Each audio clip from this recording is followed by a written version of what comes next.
Man, it sure is nice to have a growing subscriber base and the flexibility to work on whatever I want. I could produce any video I want today, talking about Warlock's discard effect, or Silverhand recruit synergies. The world is my oyster, my options are vast. I can! Never mind, it seems Blizzard decides my material for me. Greetings and welcome to Hearthstone Theory, where a release date of Wednesday is both a blessing and a curse. Since Blizzard enjoys doing its large announcements on Tuesdays, I can often produce commentary on those announcements in a timely fashion. On the other hand, I had a completely different script lined up that I now have to scrap, so my workload has unexpectedly doubled. But there's no point in whining about it, because right now we got lots of other people whining about the recent nerfs. So it's worth it for me to ignore my personal plights, and instead go into this new topic swinging. Sometime next week, Blizzard will hit us with 6 new nerfs, or more accurately, 4 new nerfs and 2 cards so thoroughly murdered that Warsong Commander is getting PTSD flashbacks. Naga Sea Witch, Spiteful Summoner, Dark Pact, Possessed Lackey, Call to Arms, and the Caverns Below will all be altered and turned to dust, with maybe a few of those cards being reformed into lesser versions of their current selves. Why were these nerfs made? What effects will these nerfs have on their decks, and how will the meta be affected? Today I will answer those first 2 questions and provide an educated guess for the third. Not even Blizzard is aware of exactly how these nerfs will alter the game, though I'm sure they have a few guesses. Any meta predictions will be speculative at best, but since we still got a week to wait, we might as well speculate. That will come at the end though. Until then, let's make sure we understand why these nerfs have occurred and what we can expect going forward. Let's begin. First off, I'll address the odd card out, Naga Sea Witch. On a previous episode of Hearthstone Theory, click up here if you're curious, I explained how the Naga Sea Witch of Wild was, frankly, a completely alien card that never saw standard play. A small change made behind the scenes results in this card becoming completely different and being best friends with cost reduction effects, namely giants.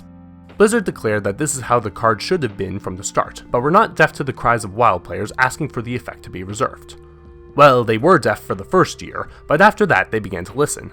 The demand for a change became so significant that one Reddit user bought an ad specifically to request that Naga Sea Witch get nerfed. The circumstance with the giant decks is that, while they required the right pieces to be in place for it to work, the end result was that every matchup asked one question: can you activate your combo or not?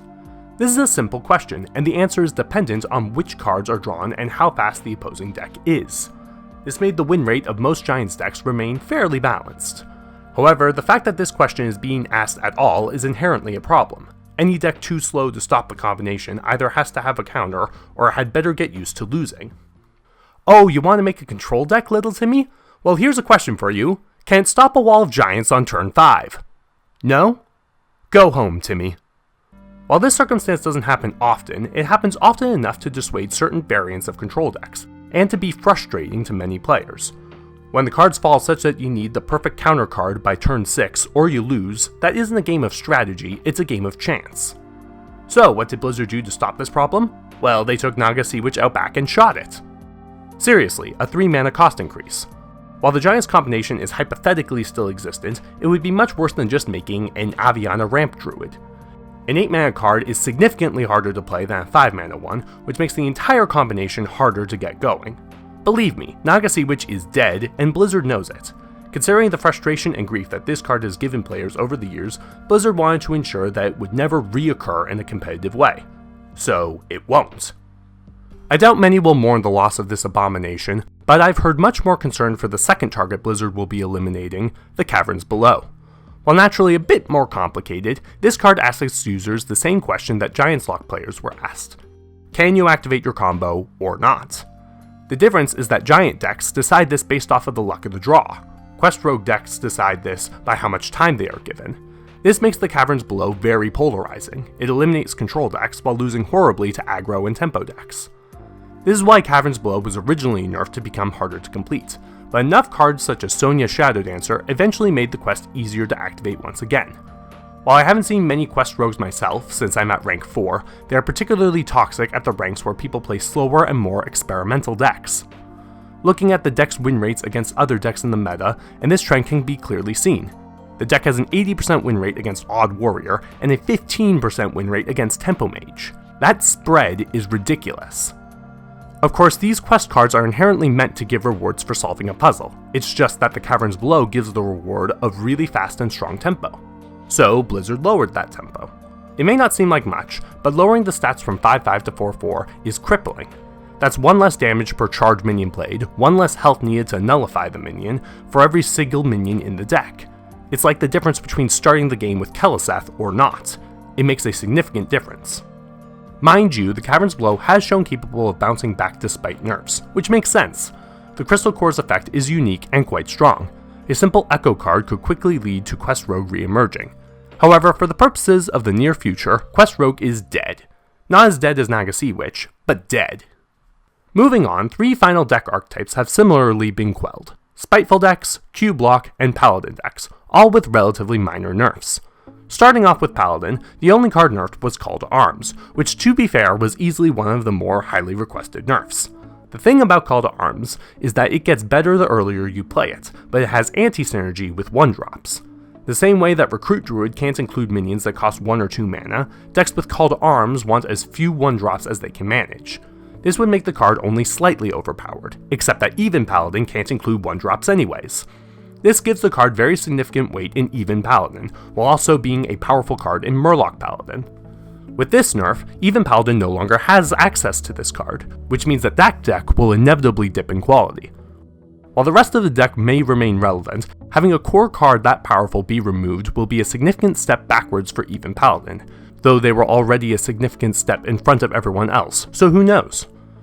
Odd Paladin cannot take advantage of Call to Arms like Even Paladin did, since they don't have 2-drops in their decks.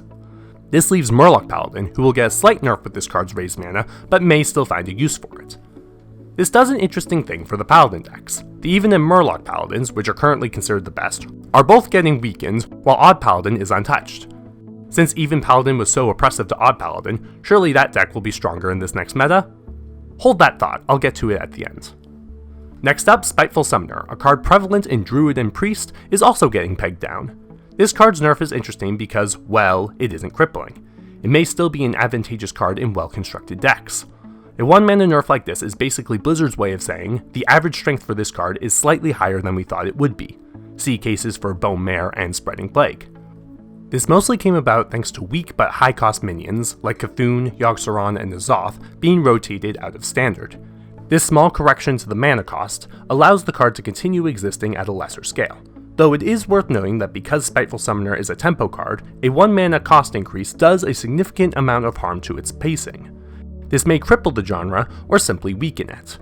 While I expect this card to remain relevant despite this nerf, it is possible that it will just be too slow for these tempo decks, only time will tell. Finally, there is Q-Block, which has 2 nerfs, one to Dark Pact and one to Possessed Lackey. We'll look at Dark Pact in a minute, because that one is interesting. For Possessed Lackey, the selective recruit effect is about as powerful as the Spiteful Battlecry, with the added bonus of being better prone to synergies. This, plus the effect being tied to a Death Rattle minion, makes Possessed Lackey a powerful choice for a control style deck. A 1-mana nerf to that effect is, once again, a slight readjustment, albeit with less effect than the Spiteful nerf.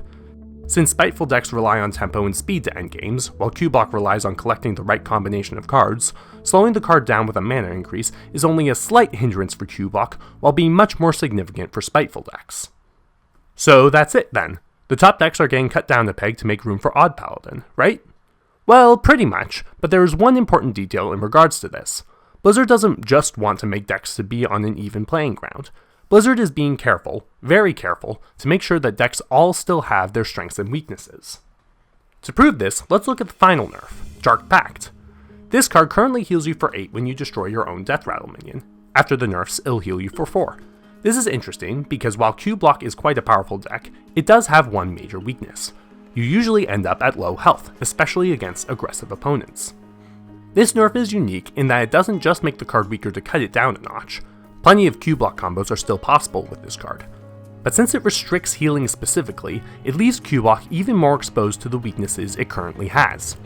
For example, Hunter decks can currently destroy Q-Blocks. This makes sense, since the fast pace is too much for Q-Block to handle, and Kill Command and Steady Shot bypass Void Lord easily. Before, Q-Block still had a chance against these decks. Now, not so much. This is the magic of nerfs done right. Every strategy in every deck has its strengths and weaknesses, especially for combo decks like Q-Block. With the nerf to Dark Pact, Blizzard made a statement. They said that they knew that these combinations existed, but they didn't want the combinations to stop. They just wanted to have a weakness open for us to exploit.